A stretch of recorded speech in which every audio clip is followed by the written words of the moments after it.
So in the past couple of months, we've seen the rise of the Line project in Saudi Arabia and this huge amount of attention that it's been getting.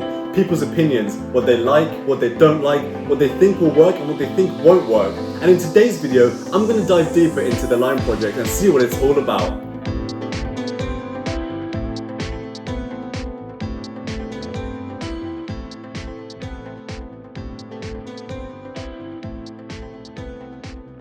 From the outside looking in, this scheme looks like it can solve 10,000 problems all at once.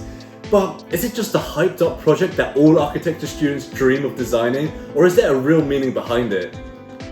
The creation of this man-made environment, combined with the extremely high population density that will inhabit this space, could see the project combine the struggles of living in the city with a battle for power and wealth against places such as Dubai. And with the building cost of the line estimated to be between $500 billion and $1 trillion, I wonder how much it would cost to live there. Living and working in this one machine could cause further problems for those who choose to live there. We saw how people didn't like being confined to their own homes and limiting their contacts with others during the pandemic. But what if all you were given to live in was this 170-kilometer long line and you were surrounded by nothing else but the desert? Instead of growth, it seems like the Saudis are pushing for the most glamorous looking scheme which they could then rinse and repeat. Only time will tell if they first go with it, and secondly, if it will even work. Some people could argue that something that could be better for sustainability would be to work on fixing the existing cities within Saudi Arabia instead of pushing out to explore this narrative for this futuristic scheme. However, as a profession, we also need to push to develop infrastructure within extreme climates such as deserts and even in Arctic environments.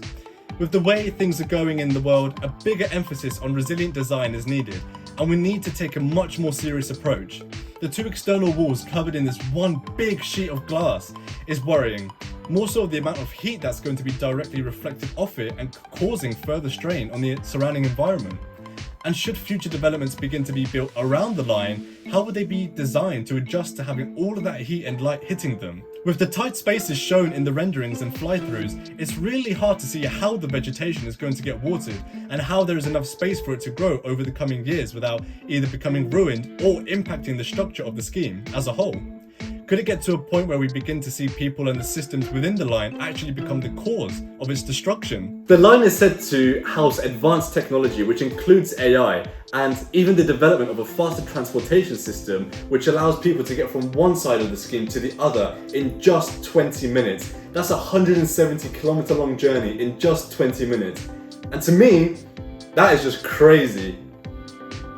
Mobile Magazine stated that the model represents a new way of devising smart city infrastructure which minimizes emissions, reduces energy usage, and optimizes available space. The project is also doubling down and focusing on the use of AI technology, and they claim that the technology is going to be at the core of all design decisions, with the information being used for factors such as healthcare, water, waste, security, transport, and managing power.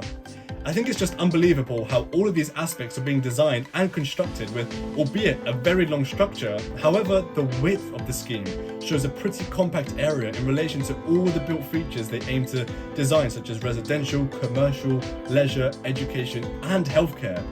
Like an IKEA flat pack design, the construction and assemblage of all these elements will be very interesting if the scheme goes ahead. Now, looking at the scheme, I can already tell that there's going to be some potential issues regarding people's health. Factors such as sunlight, ventilation, exercise, and access to resources, just to name a few, could cause more havoc than comfort for the people who are going to be living and working in the line. Who knows who's going to be living there?